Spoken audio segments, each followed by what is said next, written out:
मैं धन्यवाद करता हूँ परमेश्वर का इस सुंदर समय का जो परमेश्वर ने मुझे दिया है। मैं विशेष धन्यवाद करता हूँ प्रभु में मेरे भाई अनुपम डेविड, अपनी भाभी शबनम डेविड जी का, जिन्होंने मौका मुझे दिया कि मैं आपके समक्ष उपस्थित हो सकूँ और हम सब परमेश्वर के वचन में चलकर कुछ सीखने वाले हों। आइए परमेश्वर के वचन में चलने से पूर्व अपनी आंखों को कुछ समय के लिए बंद करेंगे और परमेश्वर से पवित्र आत्मा के दान को मांगेंगे। आइए प्रार्थना करें। तमाम आशीषों के देने वाले परमेश्वर यीशु मसीह में हमारे बाप और खुदा, हम धन्यवाद करते हैं इस सुंदर अवसर के लिए जो कि आपने हमें दिया है। हम विश्वास रखते हैं प्रभु, आपका आत्मा हमसे बोलता और बातचीत करता है। आने वाले समय में प्रभु, जितने आराधकों को आपने चुना है, बारी बारी से अपनी आशीषों को लेने के लिए उन्हें लाएं और अपनी आशीषों को लेकर आपको धन्यवाद करने वाले हों।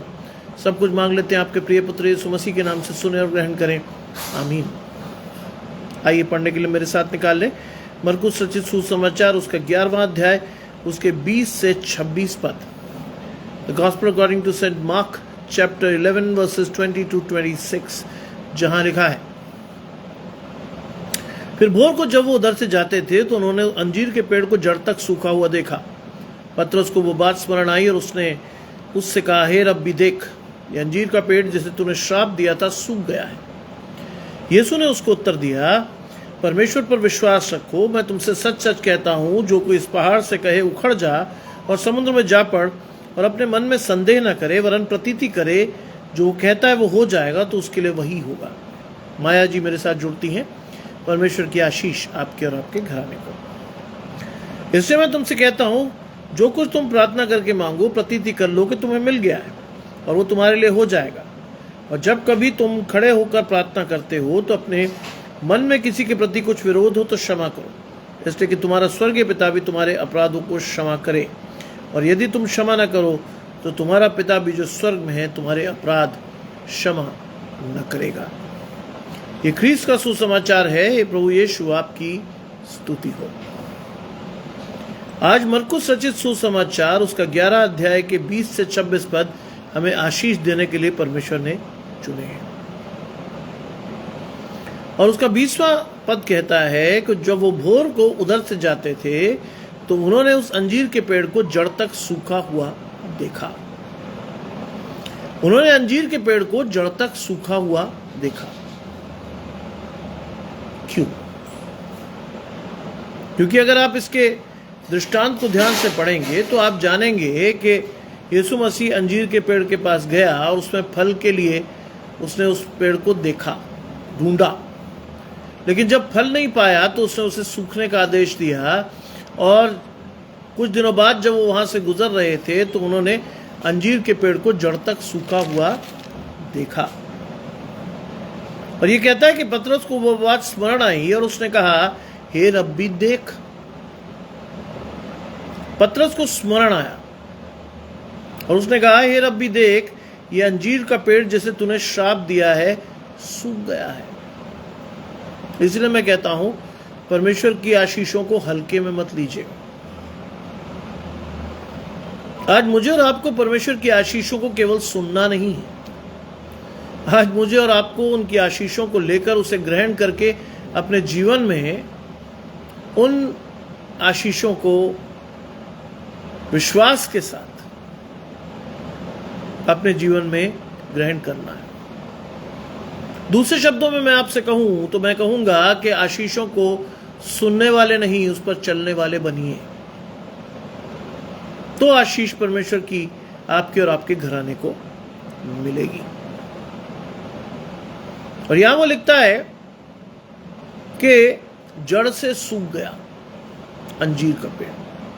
क्यों? क्योंकि उसमें फल नहीं आ रहे थे। आज मुझे और आपको भी परमेश्वर देखता है, आज मुझे और आपको भी परमेश्वर अपने जीवन में पाता है, तो क्या देखता है? हमारे जीवन में यदि फल है तो हमारी आशीषें परमेश्वर और बढ़ाता है। लेकिन अगर परमेश्वर का वचन सुनने के बाद भी मेरे और आपके जीवन में फल नहीं है तो परमेश्वर का क्रोध भड़कता है और हम सूख जाते हैं। इससे बड़े विश्वास से परमेश्वर की आशीषों को न सिर्फ ग्रहण कीजिए बल्कि उस पर चलिए भी, वरना आपकी और मेरी स्थिति उस सूखे हुए अंजीर के पेड़ जैसी ही होगी। और लोग दिखाएंगे परमेश्वर के, प्रभु ये कभी तेरे साथ था, आज सूख गया है। आज इन सारी चीजों को लेकर अपने जीवन में जाइए, then you will receive the blessings of God for sure. प्रतिदिन परमेश्वर के वचन में जाइए, प्रतिदिन परमेश्वर की आशीष लेकर आइए, प्रतिदिन आपकी आशीषें परमेश्वर के साथ बढ़ती हुई देखें। और सबसे बड़ी बात जिसे आपको और मुझे देखना है वो है कि लोग हमारे फलों से देखकर हमें पहचाने कि हम परमेश्वर के हैं। मरकुस रचित सुसमाचार का 11वां अध्याय के 20 से 26 पद ये आशीष देने के लिए बुलाए गए। मरकुस के ये पद वास्तव में दिखाते हैं कि मेरा और आपका विश्वास परमेश्वर पर कैसा है। यीशु ने उनको उत्तर दिया, परमेश्वर पर विश्वास रखो। परमेश्वर पर विश्वास रखो। आज वास्तव में आपका और मेरा विश्वास परमेश्वर के साथ कैसा है? आज कैसे हम परमेश्वर की विश्वास को अपने जीवन में धारते हैं या लेते हैं? गजानंद भाई जुड़ रहे हैं। परमेश्वर की आशीष आपके और आपके घराने। कैसे लेते हैं हम परमेश्वर की आशीषों को अपने जीवन में? और क्या लिखता है? यीशु मसीह कहता है, परमेश्वर पर विश्वास रखो। और विश्वास भी कैसा? संदेह रहित। हर्षित भाई जुड़ रहे हैं। परमेश्वर की आशीष आपके और आपके घराने को। वो कहता है विश्वास भी कैसा? संदेह रहित। क्योंकि अगर आप विश्वास रखते हो और संदेह करते हो तो बाइबल में आपके लिए लिखा है कि आप उस लहर के समान हो जो हवा से बहती और उछलती है। ऐसा मनुष्य ये ना समझे मुझे प्रभु से कुछ मिलेगा। वो व्यक्ति दुष्टता और अपनी सारी बातों में चंचल है। इस आशीष के अनुसार मुझे और आपको जीवन में आगे बढ़ना है। संदेह रहित विश्वास। और लिखता है, मैं तुमसे सच सच कहता हूं, जो कोई इस पहाड़ से कहे उखड़ जा। बाइबल कहती faith can move the mountains. विश्वास से आप जिंदगी में जो भी चाहोगे वो आपके लिए होगा। क्योंकि विश्वास ही का वो आधार है जिसके द्वारा मैं और आप अपनी आशीषों को दुगनी, चौगुनी, छहगुनी होते हुए देखते हैं।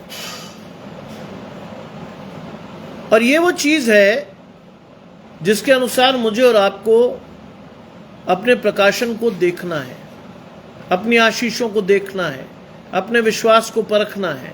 मुझे और आपको देखना है कि मैं और आप वास्तव में परमेश्वर के साथ कैसे जुड़कर अपनी आशीषों को ढूंढ रहे हैं। यीशु मसीह खुद ही कहता है, परमेश्वर पर विश्वास रखो, मैं तुमसे सच कहता हूं। परमेश्वर ने हर बात को एंडोर्स किया है, सच कहता हूं। क्योंकि यीशु मसीह जानता था, और आगे चल के प्रकाशन भी आप पाइएगा, कि मार्ग, जीवन और सत्य मैं ही हूं। यूहन्ना में यीशु मसीह कहते हैं, तुम सत्य को जानोगे और सत्य तुम्हें स्वतंत्र करेगा। इसीलिए बार बार यीशु मसीह के साथ आप जब पढ़ोगे तो आपको यह मिलेगा कि मैं तुमसे सच कहता हूं। तो क्या लिखा है? जो कोई इस पहाड़ से कहे उखड़ जाओ, समुद्र में जा पड़। जो कोई इस पहाड़ से कहे, इसका अर्थ जानते हैं? पहाड़ का मतलब आपके और मेरे जीवन में कितनी बड़ी बाधा हो, आपको और मुझे कितना ही ऊंचा पहाड़ दिखाई दे रहा हो, परमेश्वर की दृष्टि में वो नगण्य है, उसका कोई औचित्य नहीं है। मेरा विश्वास बढ़ता है जब मैं मूसा को लाल समुद्र के पार जाते हुए देखता हूं। मेरा विश्वास बढ़ता है कि जब मैं देखता हूं कि यीशु मसीह ने 5 रोटी 2 मछली से लगभग 5000 पुरुषों की भीड़ को खिलाया।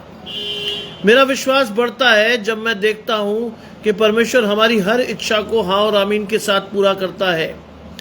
और सबसे बड़ी बात, मार्ग, जीवन और सत्य की ये आशीष परमेश्वर ने हमें दी है। मेरा विश्वास बढ़ता है। आज अपने विश्वास को बढ़ाइए, क्योंकि विश्वास से आप जीवन में वो सब चीजें प्राप्त कर सकते हो जो परमेश्वर आपको देना चाहेगा। और लिखा है कि कोई इस पहाड़ से कहे उखड़ जा और समुद्र में जा पड़। अगर हम पहाड़ से भी कहेंगे कि वो अपने जड़ से उखड़कर समुद्र में चला जाए, तो हमारे विश्वास से संभव है। हमारा विश्वास परमेश्वर परखता है, हमारी आत्मा को परमेश्वर देखता है, हमारी आत्मा में परमेश्वर देखता है कि हमारा विश्वास संपूर्ण रूप से परमेश्वर के साथ है भी या नहीं। और अगर हम परमेश्वर के साथ संपूर्ण रूप से जुड़े हुए हैं तो मेरी आशीषों को शैतान कभी छीन नहीं पाएगा, फॉर श्योर। कुछ भी कर ले आप या कुछ भी कर ले शैतान, आपकी और मेरी आशीषें परमेश्वर के साथ जुड़ जाएंगी।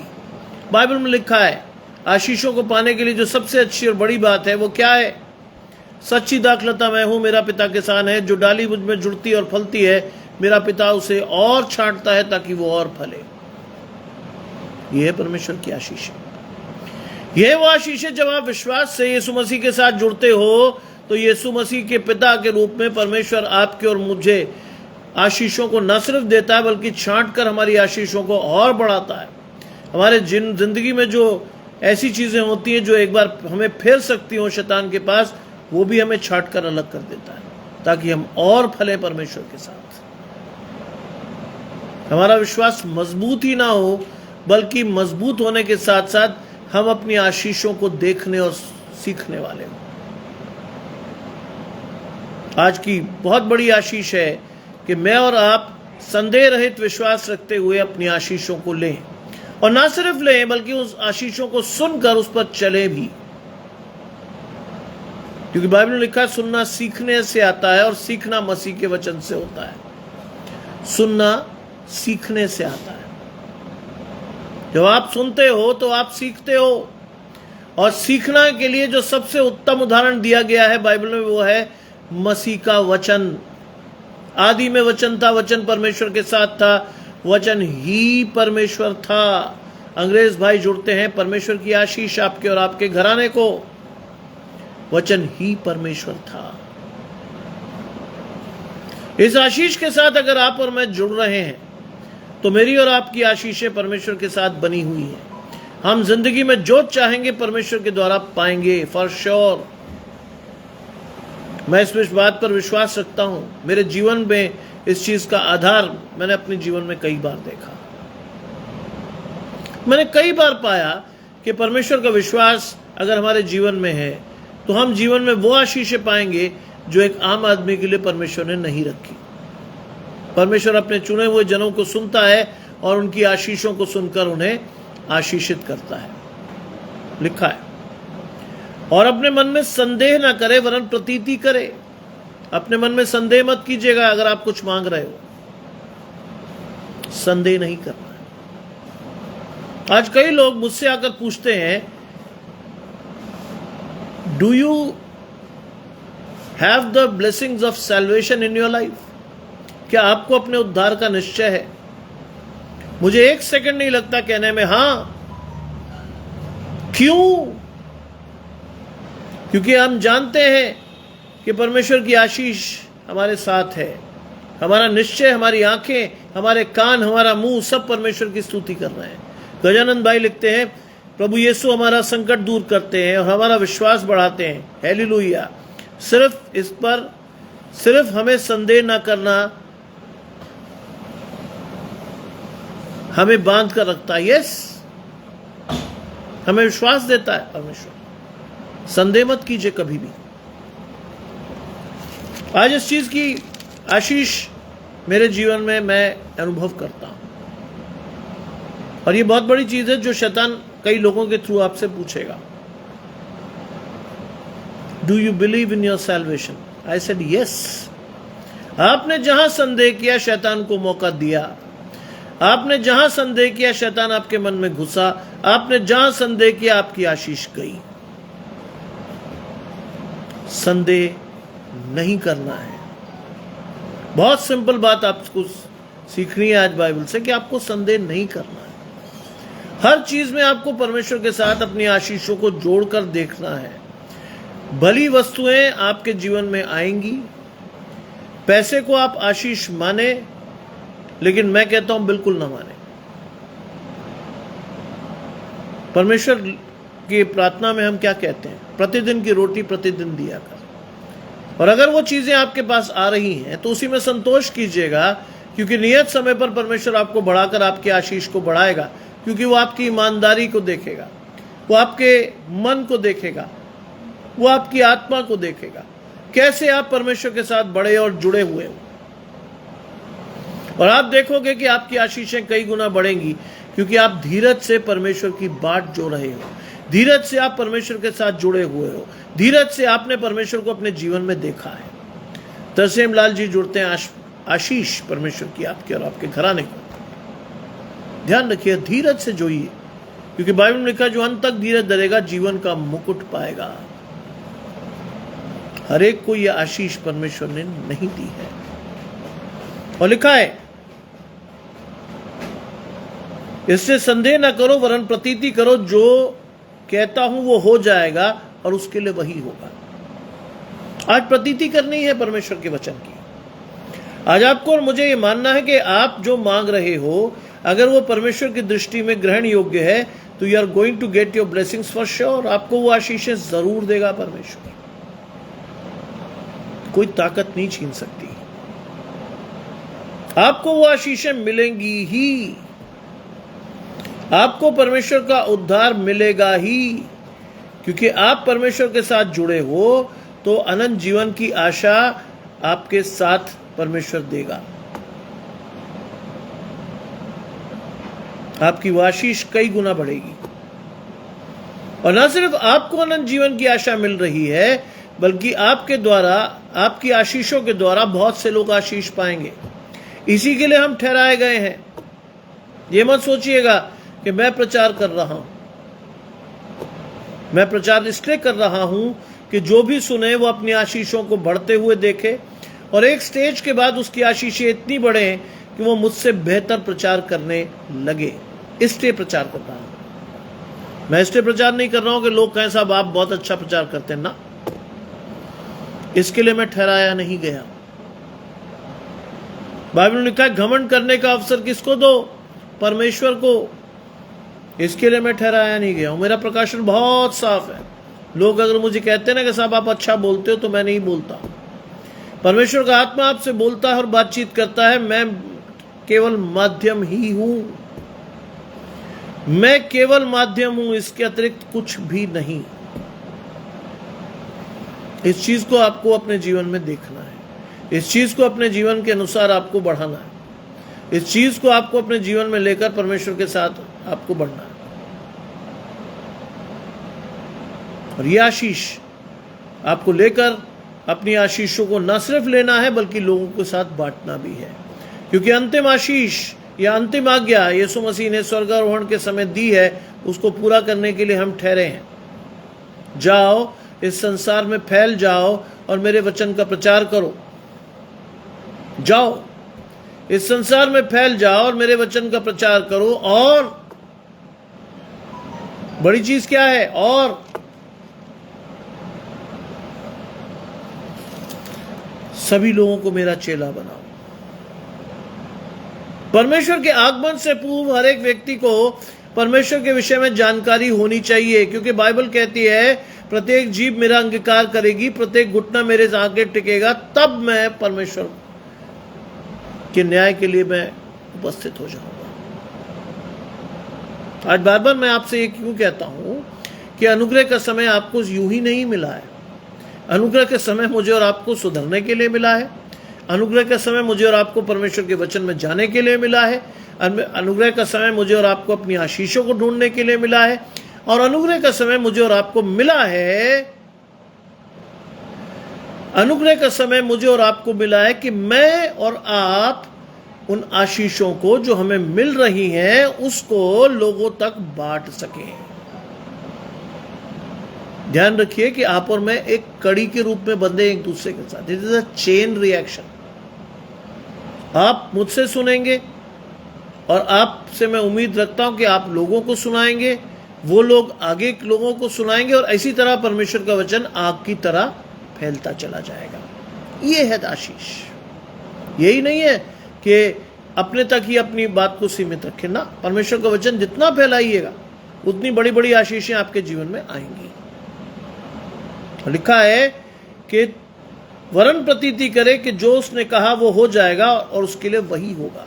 प्रतीति करिए आज कि जो आपने परमेश्वर से कहा है और मांगा है आपके लिए होगा। आज मेरी मां ने प्रतीति की थी जब ऑपरेशन टेबल पे मैं इस दुनिया में आने वाला था कि अगर ये बच्चा जीवित रह गया तो परमेश्वर तेरी सेवा के लिए आगे बढ़ेगा। आशीष ठहर गई।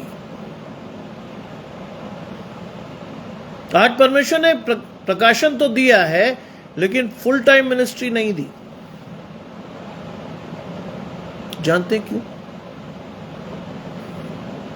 मेरे दादा पास्टर थे, लेकिन मेरे पिता ने मुझे हमेशा सिखाया चर्च को सपोर्ट करो, चर्च के ऊपर बोझ मत बनो।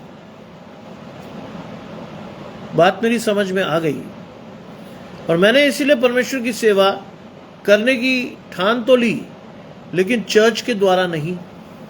क्यों? क्योंकि मैं चर्च को देना चाहता था जो मेरे पास था, मैं चर्च से लेना नहीं चाहता था। दूसरी बात, आज चर्च मिनिस्ट्री में वही लोग जाने चाहिए परमेश्वर जिन्हें चुने, परमेश्वर की कॉलिंग जिनको हो कि वो चर्च में जाकर परमेश्वर की सेवा करें। मेरी कॉलिंग नहीं थी, लेकिन मेरी कॉलिंग ये थी कि मैं लोगों के बीच जाकर परमेश्वर के वचन को बांटूं। आज परमेश्वर ने वो आशीष को हाँ और आमीन के साथ पूरा कर रखा है। ये है वो आशीष जिसके लिए हम प्रतीति करते हैं और जो मांगते हैं परमेश्वर वही देता है। लिखा है, इसलिए मैं तुमसे कहता हूं कि जो कुछ तुम प्रार्थना करके मांगो तो प्रतीति कर लो, तुम्हें मिल गया। इसलिए जब तुम प्रार्थना करते हो तो प्रतीति कर लो कि जो तुम्हें मिल गया वो तुम्हारे लिए होगा। आज संदेह हो जाता, पता नहीं यार, खुदा से दुआ तो की थी यार, पता नहीं मिलेगा नहीं मिलेगा। ऐसे लोगों को कभी कुछ नहीं मिलता। क्यों? क्योंकि परमेश्वर जानता है कि ये संदेह वाले लोग हैं। इनका हाथ, एक हाथ शैतान के हाथ में और दूसरा परमेश्वर के हाथ में पकड़ने की कोशिश होती है। शैतान की ख्वाहिशें भी उनके जीवन में हिलोरे मारती हैं और परमेश्वर की आशीषें भी वो दूसरे हाथ से लेना चाहते हैं। ये संभव नहीं है। ध्यान रखिएगा, ये संभव नहीं है किसी भी रूप से। आप जोर लगा लें, ये संभव नहीं है।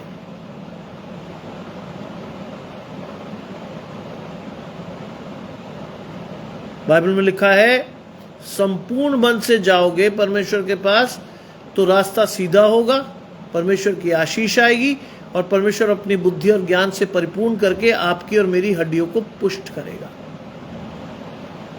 हर एक को यह आशीष नहीं दी है परमेश्वर। आपके लिए और मेरे लिए आशीषें इसलिए है कि हम नित्य प्रति परमेश्वर के वचन को अपना समय देते हैं।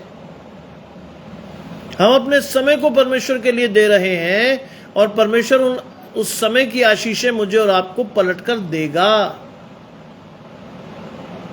प्रार्थना करके मांगना है, ऐसे नहीं कि प्रभु तू तो जानता है।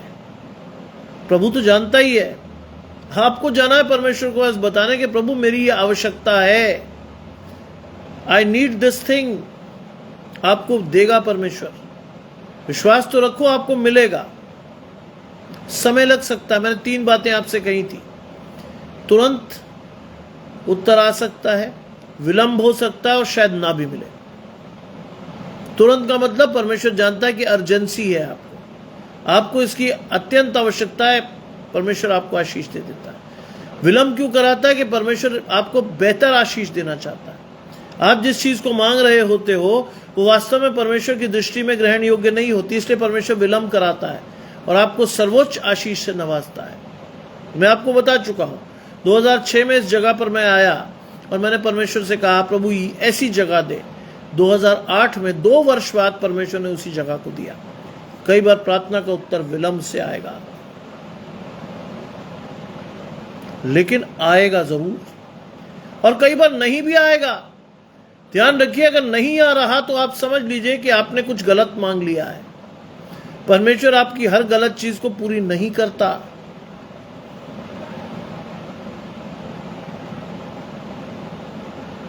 मेरे एक मित्र ने मुझसे कहा, अरे यार मैं इतने दिनों से परमेश्वर से प्रार्थना कर रहा हूँ कि मुझे गाड़ी दे। मैंने कहा मांग क्या रहे हो तुम?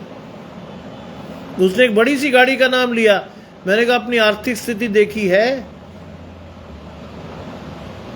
अपनी आर्थिक स्थिति देखी है? उस गाड़ी की सर्विस कराने में तुम्हारी 3 महीने की तनख्वाह घुस जाएगी।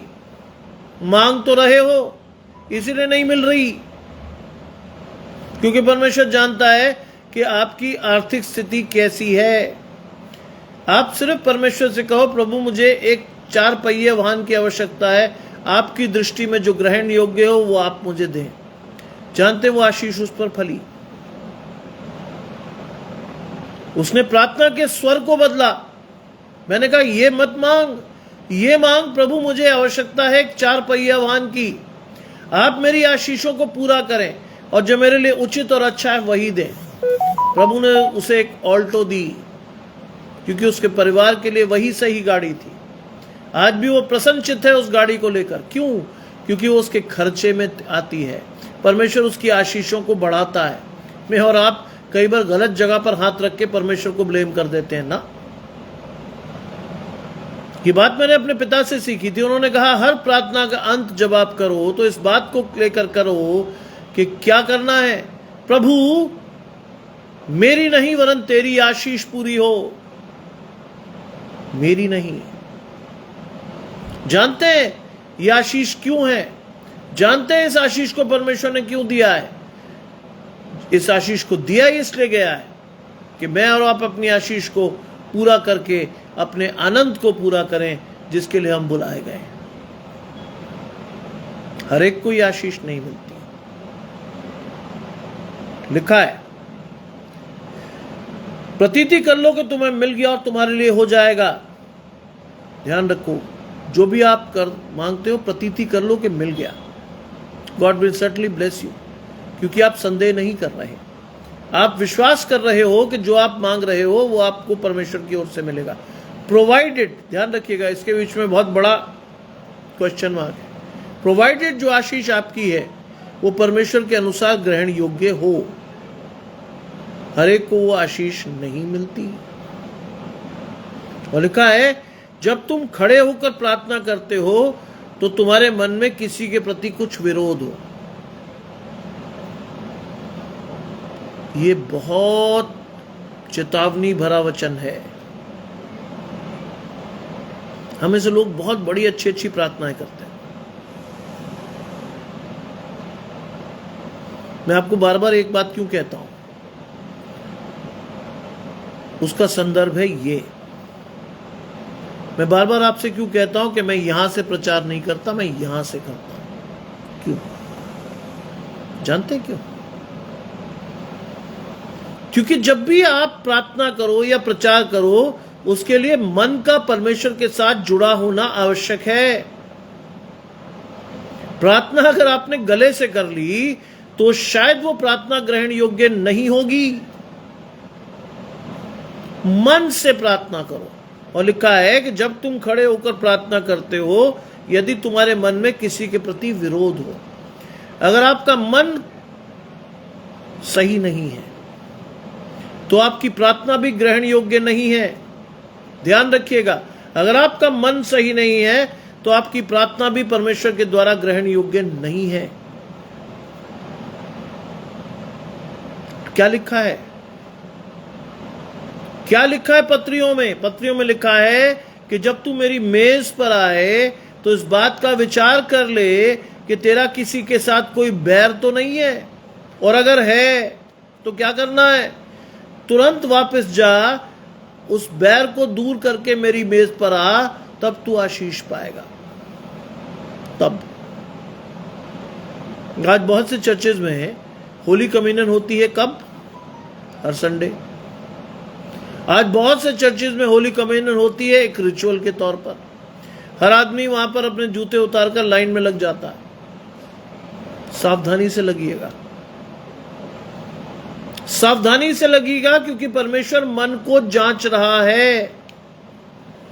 आप केवल परमेश्वर के एक रिचुअल को पूरा नहीं कर रहे, आप परमेश्वर के सामने परमेश्वर की मेज पर परखे जाओगे। इसलिए बहुत सोच समझ के परमेश्वर की मेज पर जाइए। एक सैटरडे में मेरी पत्नी से मेरा झगड़ा हुआ। मैं आपको अपने जीवन से बता देता हूं। एक सैटरडे को मेरी पत्नी से मेरा झगड़ा हुआ और बहुत हुआ। रात को मेरा प्रकाशन आया कि तूने अपने आप को परमेश्वर की मेज से दूर कर लिया। संडे आया, मैं और मेरी वाइफ और बच्चे चर्च गए।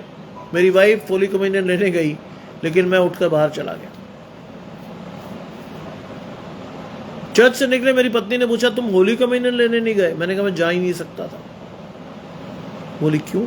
मैंने कहा तो कल तुमसे लड़ाई हो गई थी, मैं जा नहीं सकता था। बोले वो तो कोई बात नहीं।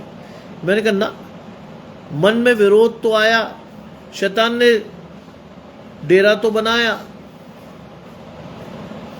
शैतान को लेकर मैं जा नहीं सकता था, इसलिए मैं नहीं गया। पुराने पास्टर्स इस बात को कांग्रीगेशन को कहते थे, आजकल शायद नहीं कहते। पुराने पास्टर्स कहते थे जो परमेश्वर की मेज के लिए तैयार हो वही आए।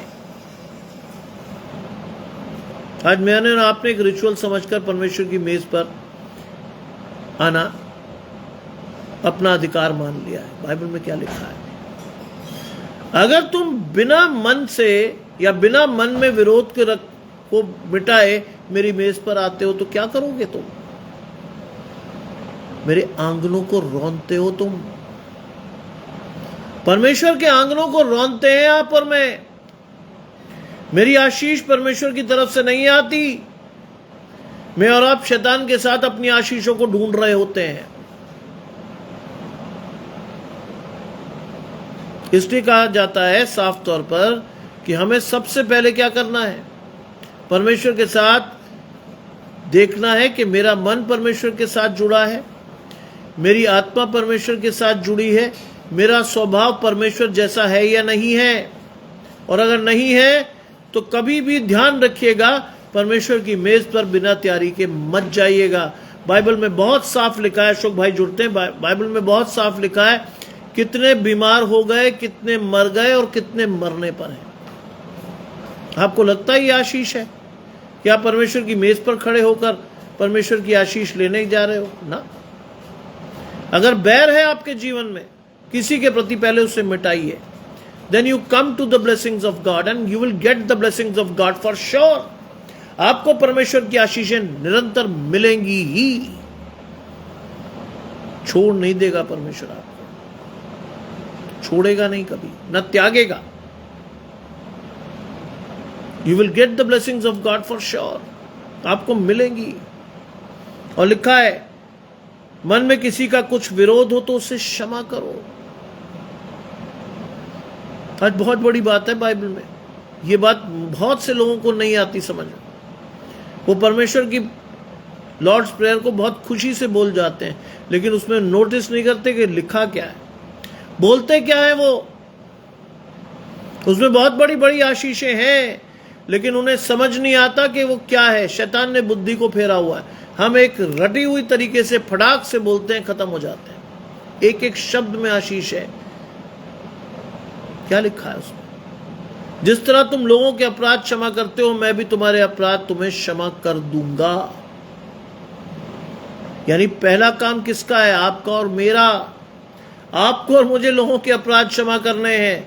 आपको और मुझे परमेश्वर की आशीषों को लेना है। आपको और मुझे परमेश्वर की आशीषों के साथ अपने जीवन को गुजारना है। तब परमेश्वर के द्वारा आपके अपराध क्षमा होंगे। हम उल्टा मांगते हैं, प्रभु मेरे अपराध क्षमा कर, और आप और मैं तो किसी के ना करें।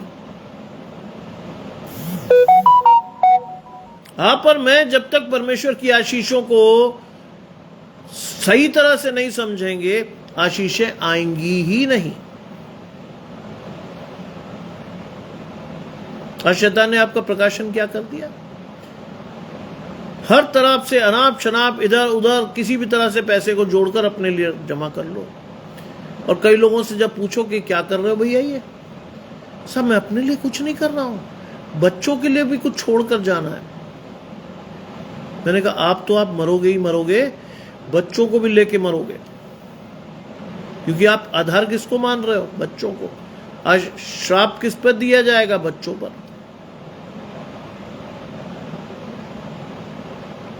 एक व्यक्ति को हमने पकड़ा था और जब उसके लिए इंक्वायरी बैठी तो हमने पूछा क्यों किया। उसका यही कथन था, अरे साहब मेरे लिए तो 2 कपड़े भी बहुत हैं, बच्चों के लिए करना पड़ता है साहब। मैं तुरंत उसकी बात काटी। मैंने कहा बुरा मत मानिएगा साहब, लेकिन जो आप कह रहे हो वो सही नहीं है। ये कहिए सीधे तौर पर कि आपने अपने लिए किया। क्यों जोड़ते हो अपने बच्चों को इसमें, जिन्हें इस बात का इल्म तक नहीं है कि उनका बाप चोरी कर रहा है? मत जोड़िए उन्हें,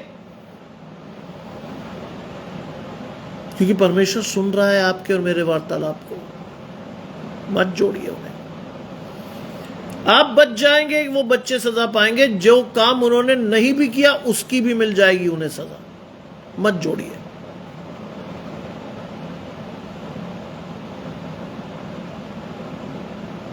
मेरे और आपकी स्थिति क्या होनी चाहिए? जानते क्या होनी चाहिए? एक महायाजक और एक टैक्स कलेक्टर परमेश्वर के भवन में गए। बाइबल में जिक्र है, महायाजक ने अपनी सारी खूबियां गिनाई। प्रभु मैं उपवास रखता हूं, मैं ये करता हूं, मैं वो करता हूं। गर्व था, मैं सब कुछ करता हूं। बाइबल में लिखा है टैक्स कलेक्टर ने ऊपर देखना ही नहीं चाहा। उसने सिर झुकाकर परमेश्वर से कहा, प्रभु जो तेरी आशीषें हैं मैं उनमें से एक को भी मान नहीं पाया, मुझ पर दया कर।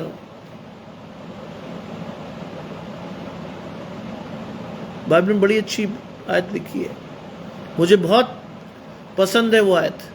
दया करो तो तुम पर भी दया की जाएगी। क्या लिखा है? दया करो तब होगी दया आप पर। आप कहते परमेश्वर तेरी दया मुझ पर पहले आ जाए, मैं बाद में करूं ना।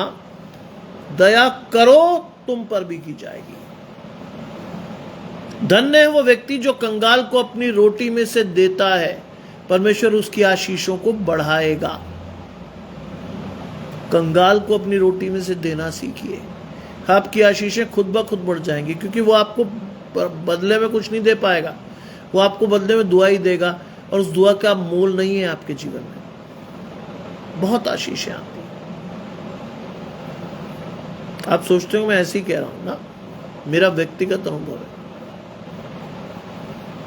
दया करो तो तुम पर भी की जाएगी, ये आशीष है।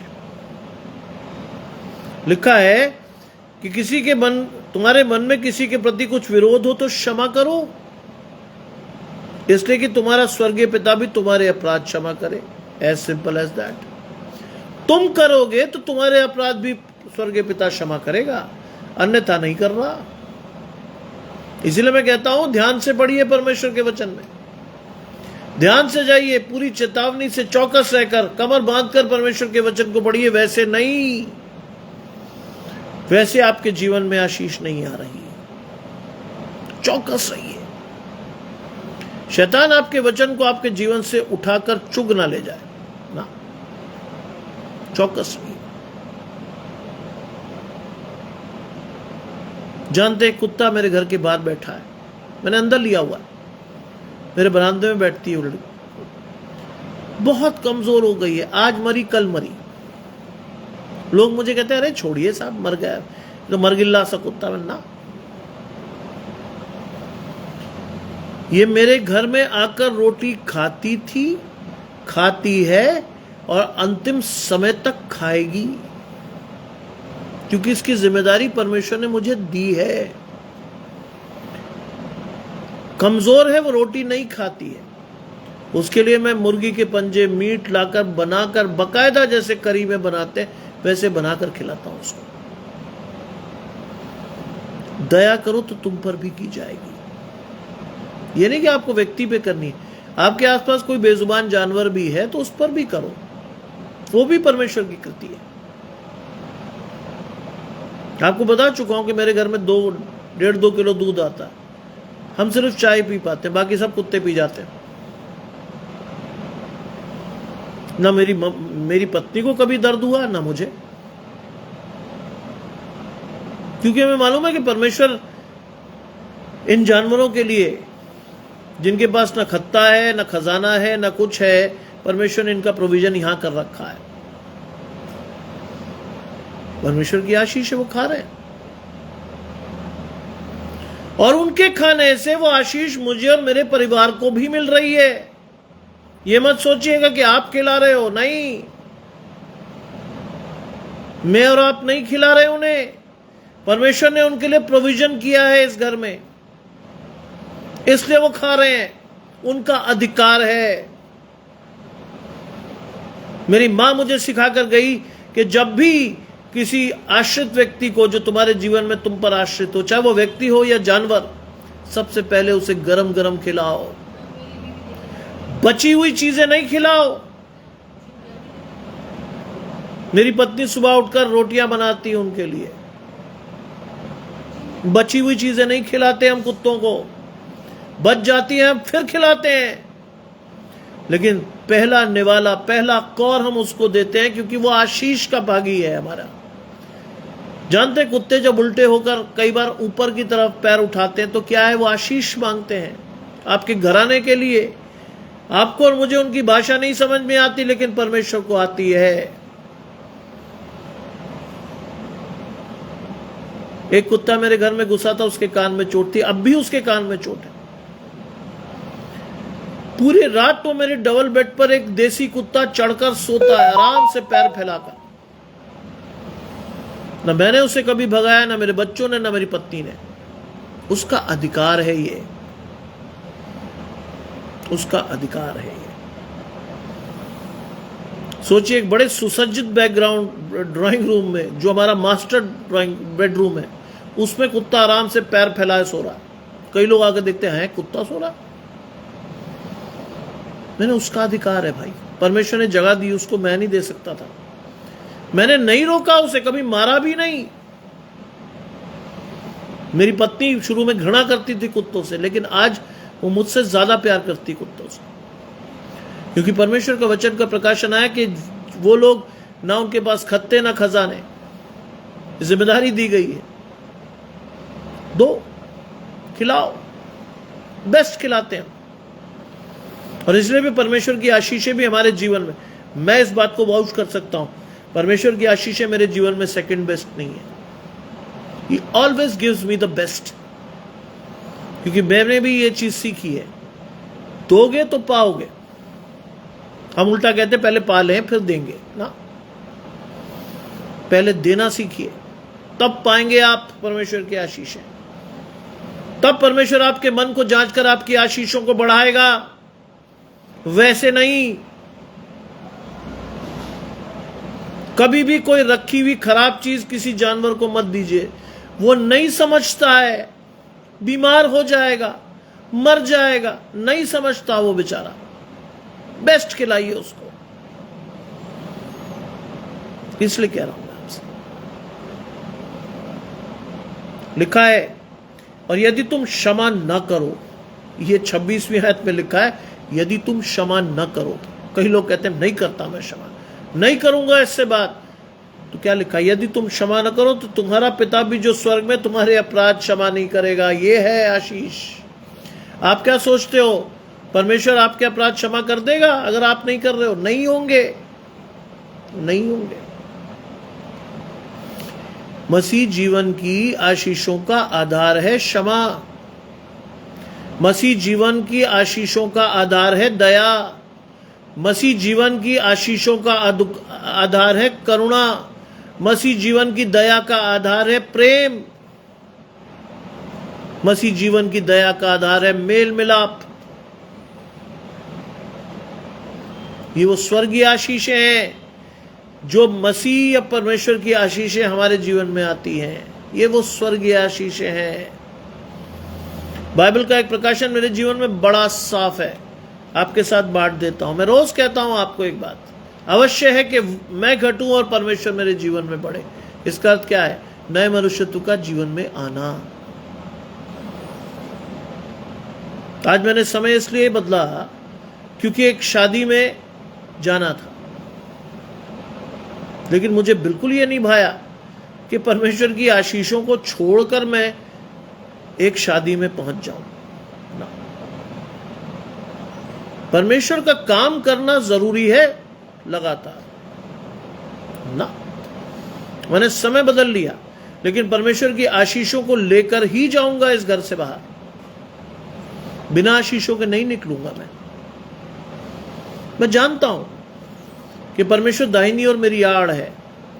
आने पिछले दिनों के इंसिडेंट में मुझे दिखा दिया। सोचिए, ऐन बन्ना देवी चर्च के सामने गाड़ी का खराब होना क्या दिखाता है आपको? कि परमेश्वर का हाथ आपको कहता ना, रुक। मैं बाहर उतरा, मेरी नजर सामने गई, मैंने जैसे ही अपने बाईं तरफ देखा, क्रॉस की चमक दिखी मुझे। ओ, मेरे मन में तुरंत आया, प्रभु ने कहा रुक गया मैं। और उस 1.5 घंटे में जब गाड़ी रिपेयर हो रही थी, मैं परमेश्वर से लगातार खुली आंखों से पूछ रहा था, प्रभु अब क्या करना है? एक बार भी प्रभु का प्रकाशन नहीं आया कि तू आगे जाएगा। 1.5 घंटे के बाद जब गाड़ी ठीक होकर बाहर आई तो उसने कहा सर अब बंबई ले जाइए। मैंने कहा मैं वापस जा रहा हूं। अरे सर आप तो शादी में जा रहे थे। आई सेड ना।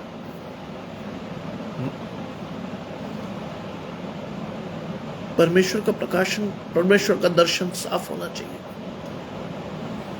तब आपकी आशीष जीवन में ठहर जाएगी। बहुत से लोग होते हैं जो परमेश्वर की चेतावनियों को नजरअंदाज करके आगे बढ़ते हैं, बड़ी मुसीबत में खड़े हो जाते हैं वो कई बार। मेरे लिए बहुत बड़ा अजूबा था कि 22 साल में पहली बार गाड़ी सड़क पर जाकर रुकी, और वो भी वो गाड़ी जिसको मैं 10,500 में सर्विस कराकर ले गया था कंपनी से। वो गाड़ी उतरते ही साथ मदद का मिल जाना 3 मिनट में वास्तव में परमेश्वर की उपस्थिति को दर्शाता है, और वो भी ऐसे व्यक्ति से जो हमारा नहीं था, हमारी कौम का नहीं था। अग्रवाल साहब थे कोई बेचारे, प्रभु ने अधिकारी से आशीष थे। वो बेचारे उल्टी साइड से आए, उन्होंने पूछा क्या कोई प्रॉब्लम है आपको? मैंने कहा साहब गाड़ी खराब हो गई। क्या हुआ जी? मैंने कहा साहब ये हुआ। कहते आइए मैं आपकी मदद कर देता हूं। संकट में अति सहज से मिलने वाला सहायक। बाइबल को पढ़िए तो जीवन में हर चीज आपको बिल्कुल साफ दिखने लगेगी, बिल्कुल साफ। आपको पता चल जाएगा जब परमेश्वर हमारी ओर है तो हमारा विरोधी कोई नहीं हो सकता। आपको समझ आ जाएगा। और ये प्रकाशन कोई हल्का प्रकाशन नहीं है, हर एक पर नहीं होता। बहुत लोगों ने बहुत सी कोशिशें की कि मैं वापस उस शादी में जाऊं। I said no. परमेश्वर के हाथ ने रोककर वापस किया, मैं नहीं जाऊंगा। मेरे कजन ने मुझे बहुत बुरा भला कहा, उन्होंने कहा अरे किसी काम के नहीं हो जी आप। मैं तब भी नहीं गया, क्योंकि परमेश्वर की इच्छा मेरे जीवन में सर्वोपरि है। आज भी मैं बड़ी से बड़ी खुशी को कुर्बान कर सकता हूं परमेश्वर के लिए। मैं नहीं गया। मेरी पत्नी किरकिराई, मेरे बच्चे किरकिराए, बट आई सेड नो। परमेश्वर ने एक बार मना कर दिया तो कर दिया, अब नहीं। और उसका फल भी है आज। जब आप आज्ञाकारी रहते हो तो आपकी आशीषें कई गुना बढ़ जाती है, क्योंकि बाइबल कहती है आज्ञा मानना बलिदान चढ़ाने से कहीं गुना बेहतर है, कई गुना। आज्ञा मानना। आज मैंने अपने बच्चों को भी यही सिखाया है कि बेटा आज्ञाकारी रहो परमेश्वर के, आज्ञाकारी रहो परमेश्वर के, आपकी आशीषें बढ़ती चली जाएंगी। परमेश्वर कई बार आपको विषम परिस्थितियों में डालकर आपको सिखाएगा, कई बार आपको ताड़ना देगा, कई बार आपको रोकेगा।